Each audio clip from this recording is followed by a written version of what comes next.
Very sad. Very sad. I'd like to sneak this question in from one of the viewers here. Okay. Sorry to jump in front of you here, Gora. This is from Niche25. It relates to this. He says, Tay just said he became materially successful by age 13. I noticed you said by age 8 or 13, but by age 13, and he wants to know, what was that doing? What's the secret? Okay. So there was one impediment I had. So my father started me on this course of business, right, at the age of 3.5, but I didn't do much with it. But when I was 8, my father did a few things which were uncanny. The undangerous part of it was he gave me a printing press, a tiny little printing press, as there were two birthday presents he gave me when I was 8 years old, 8 or 9, something like that. And there was this little tiny printing press. So I thought back to my father's instruction about business, and I thought, well, it's time for me to invent a business, because my brain was being trained how to invent things. We had a very strange family. Our dinner table talk was my mother would ask me to tell stories, to create a plot, characters, and to make. And my parents and brothers would say, create an invention. So it was very strange kind of people. And then my father gave me this printing press. So I thought, oh, let me make a business. So at that time in America, there was a TV show, Have Gun Will Travel. I don't know if you ever heard of that in New Zealand. There's Gunsmoke, It was Paladin. Gunsmoke. Huh? What Paladin. was that, Gora? Paladin. It was Gunsmoke was the title, and the Paladin was the hero. Right. And then his motto was, have gun will travel. He was a gun for hire. Mercenary. Mercenary. Yeah, an original mercenary, Yeah. not a terrible mercenary, but a righteous mercenary. So I thought, okay, let me make a business card. So I wrote, have time will work, and I typeset that on my thing, and I took a pieces of paper and I printed 1,000 business cards, and I distributed them all over. So then I started getting calls, and then I thought, well, and then over the years, my father gave me ideas, or I got an idea. Like I was thinking, my father gave me the idea. Somebody has something, somebody else wants it. You put it together, and you make some money, right? So I thought, what do people like the most? So I started making a list of what people like the most, saving money, but then I thought, you know what people really like the most? They like to sleep in on Sunday. My family, not. I mean, my parents used to get up at 7. I used to wake up at midnight waiting for my parents. So I thought, okay, they're up at 7, and what am I going to do? So I thought, let me go to the neighboring houses of little wealthy people and ask them what I can bring them on Sunday. So I started this little business. I didn't expand it. That, okay, bring the newspaper, bring hot rolls. So I'd be at the bakery and I'd have a whole bunch of orders, and I'd take the hot rolls and I'd take my thing.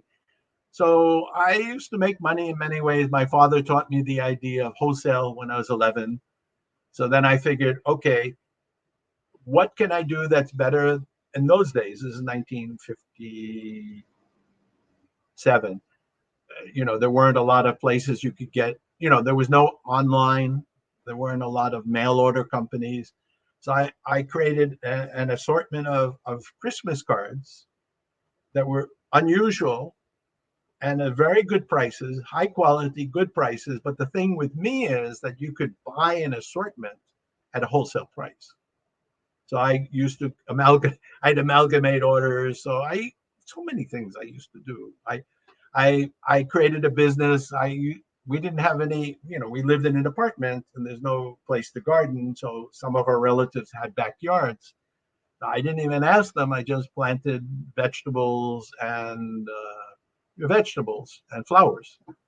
So they came out and they saw that I had grown a garden. So they said, we'll give you some money. I first thought, ooh, they're dumb. I love to do this. So I started to go around people and do gardening. But my main difficulty was that I realized to do more, I needed to employ people and I needed to become greedy because I had no greed. I mean, I didn't care about money. I really didn't care. I lived simply, although when I was 8, also my parents told me anything other than what you get, you have to earn yourself. So that was a little bit of a motivation, but I really didn't want anything. Not much, only ice cream. The only thing I wanted was ice cream that they didn't provide, because they didn't want me to eat ice cream too much. Ice So cream money. That's awesome. yeah, no, it It's was kind of ice like, cream money. Yeah, but I wasn't motivated. I mean, I started earning money, and like one time I had $350 stashed in my house because every Friday we go to the bank, but somehow I had saved a bunch, and one of my friends came and they stole the money. I had like a lot of money.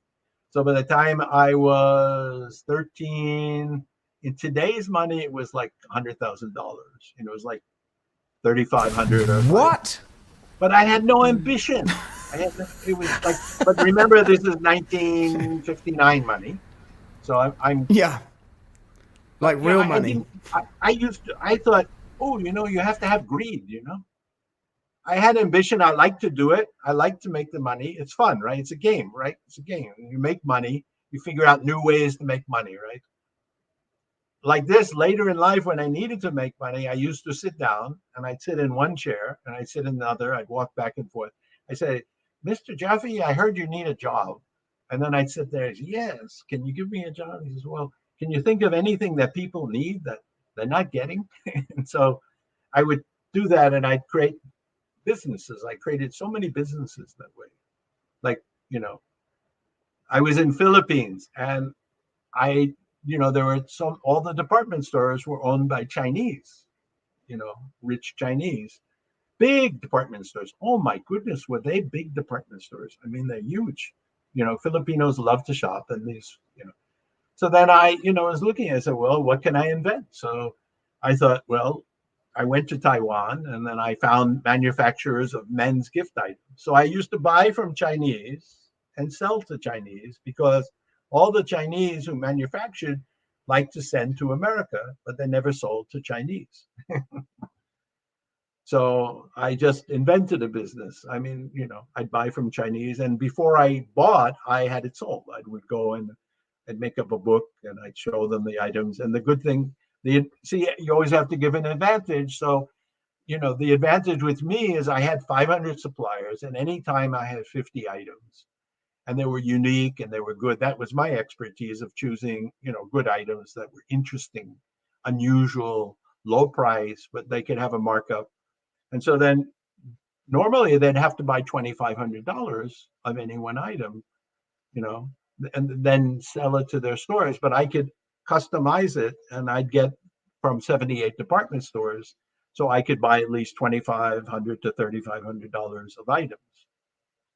So I just do that. Yeah. So I made Yeah, it. love it.